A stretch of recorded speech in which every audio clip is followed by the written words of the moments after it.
berkaitan dengan mencari ataupun meningkatkan potensi perekonomian dari sektor selain pertambangan. Ya, kita mencoba untuk akhirnya menakar mana sih potensi-potensi yang kita punya, Indonesia punya, untuk akhirnya ini ditingkatkan, yang itu tidak berefek secara besar terhadap iklim. Itu yang pertama. Lalu yang kedua, penataan ulang berkaitan dengan perusahaan-perusahaan ataupun peran lingkungan.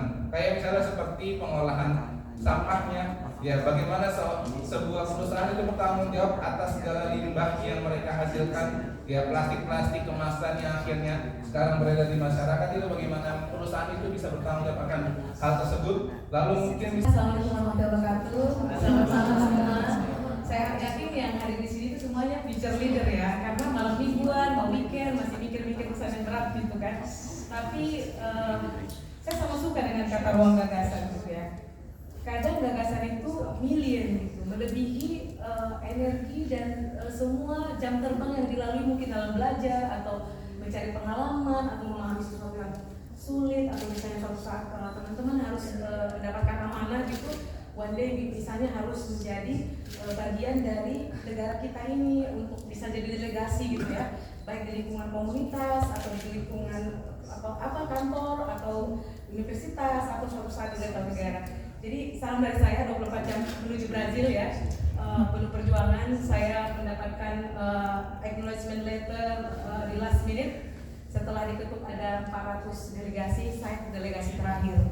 Jadi saya 00 sekian dapat acknowledgement letter dari UNFCCC, dan kemudian saya merekomendasikan dua anak muda untuk bicara di sana agar ada keterlibatan suara anak muda teman-teman kita ini, karena kadang kan kalau high level meeting apalagi Blue John dia itu kan lebih ke government gitu kan, lebih elit gitu, lebih big to the top gitu, tapi sebenarnya kan saya percaya energi anak muda itu lebih jernih gitu seperti teman-teman.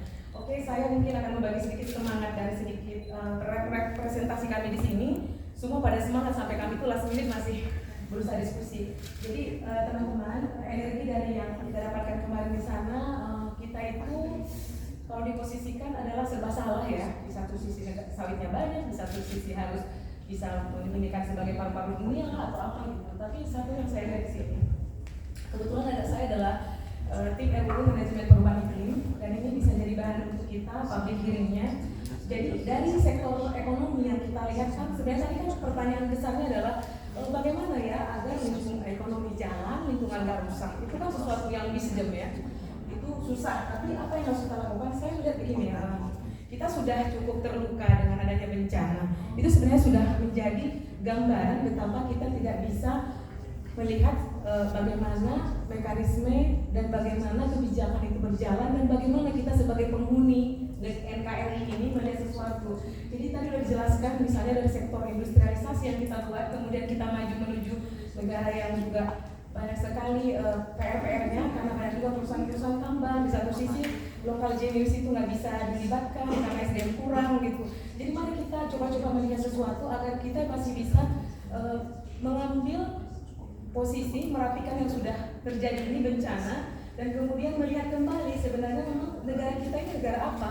Kebijakan kita ini bukan mengacu kepada kebijakan kepulauan atau kelautan, dia lebih darat. Lihat aja berapa tol, berapa banyak ini ya, misalnya bus gitu. Padahal kan kita itu sebenarnya pulau ya. Jadi kalau misalnya dalam satu, saya kebetulan adalah relawan dari presenter perubahan iklim tahun 2011 oleh Wakil Presiden Al Gore. Jadi butuh 10 tahun bagi saya untuk bisa mengajukan ini sebagai undang-undang. Butuh 15 tahun bagi saya untuk menghadiri COP pertama saya di Brazil ya. Jadi harus setia dengan satu masukan atau ide.